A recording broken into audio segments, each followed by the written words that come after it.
Well, what they're telling us, unemployment is the top priority. So we have worked on this project looking at agriculture as a first choice vocation for young people, because we have the resources, we have the know-how and opportunities in there, so to engage more young people. Second issue is self-esteem. So how do we create an enabling environment to have young people's voice being heard?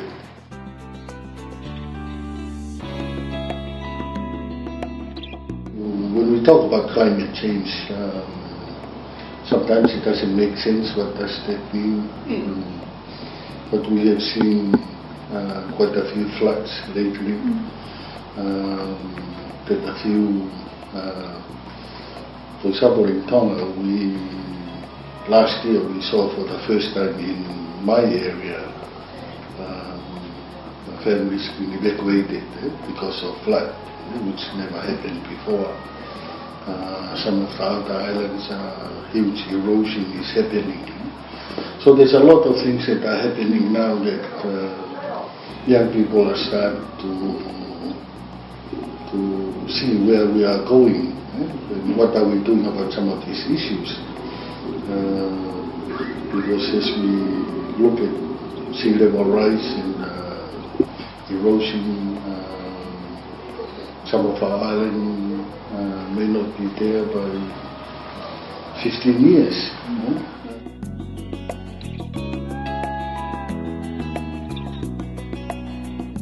The Tonga National Youth Congress started in 1991. It's 22 years now. We work with youth from the age of 15 to 35. We would like to see good citizenship, community service, and also leadership. Tonga has a main 6-island group, and we also have offices in all these island groups, or the 6 main island groups, and we are the biggest NGO in Tonga, but because of our coverage in all our office and also our membership with the youth.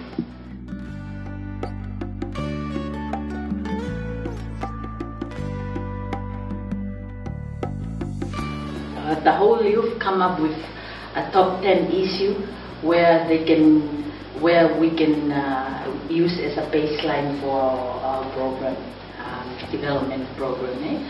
Unemployment, and then school dropout, low self-esteem, down to access to market and opportunity. That's a new thing. They also identify there's a generation gap between the youth now and with the parents and also the elderly generation in Tonga. We also have set up a committee of young people to respond to disaster if it is happened, and have connected with our national disaster committee. So in case of disaster that will happen around Tonga, they will automatically use our setup with the young people, which we have already identified and have given them the contact and our structure.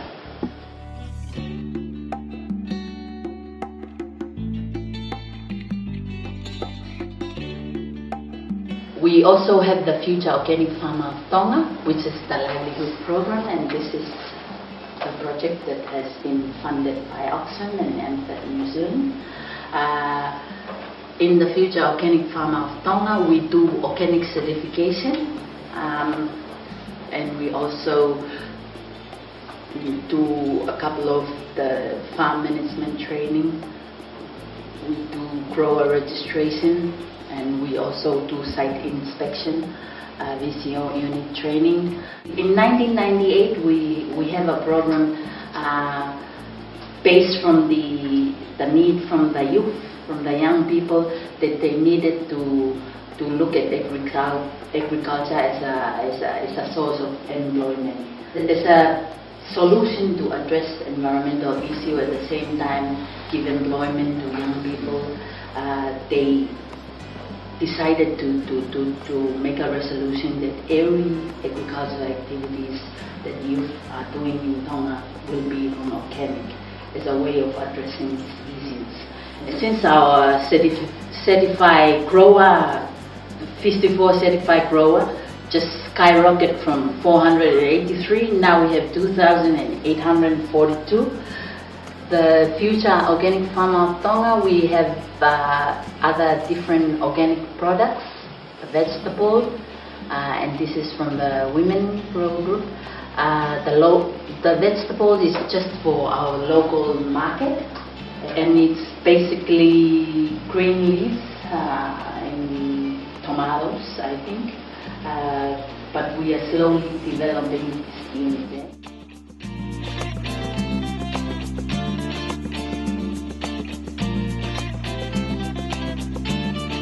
Within each VCO unit, we employed 5 to 7 youth. And the setup for the VCO unit is run by the youth. And all the business activities that goes on within the unit, it's managed by the youth, and they report to the local village councils just to do the checking whether they are in the right track. All our ICS officers are young women, and also our office managers within the 6 island groups are young women. The community see the young women coming in, it shows that the young women have interest in agriculture. And we have given each unit that they will be able to produce 6 buckets a week.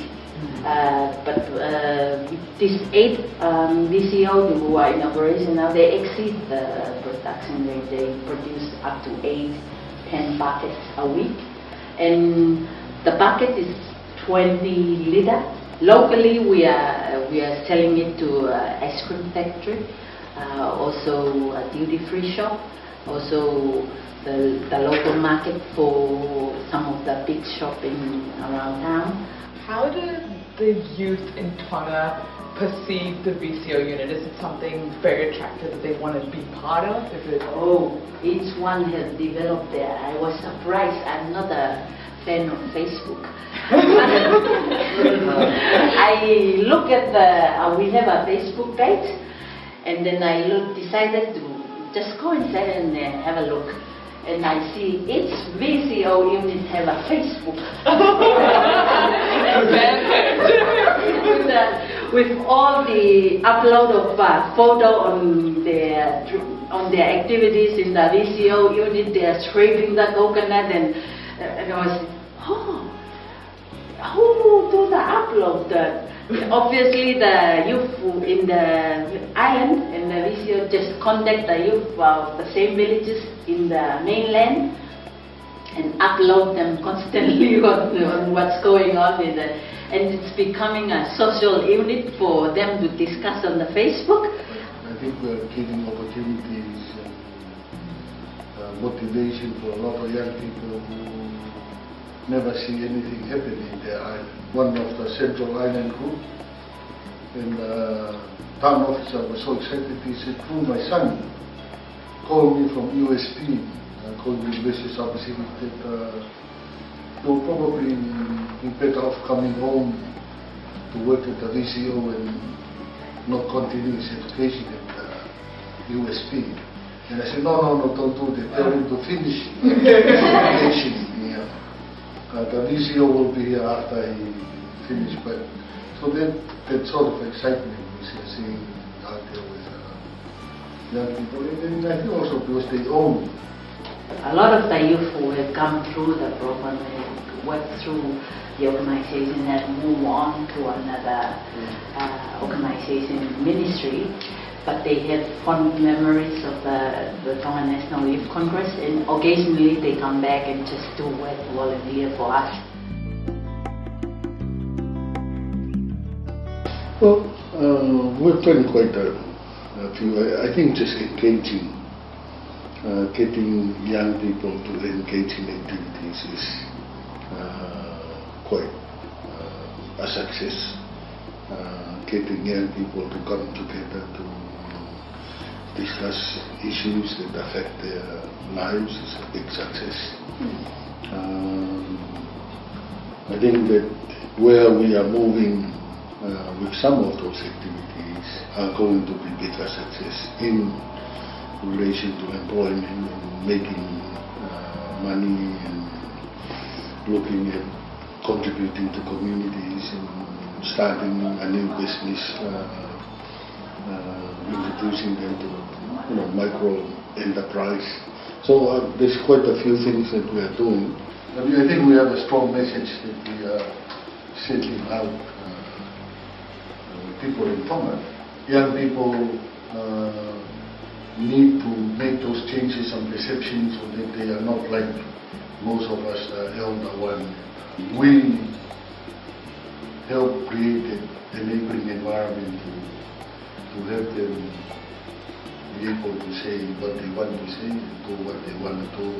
So if we're successful here, we can do more. So that's the challenge with TNYC at the moment, is that we have to make this a business, not a youth activity.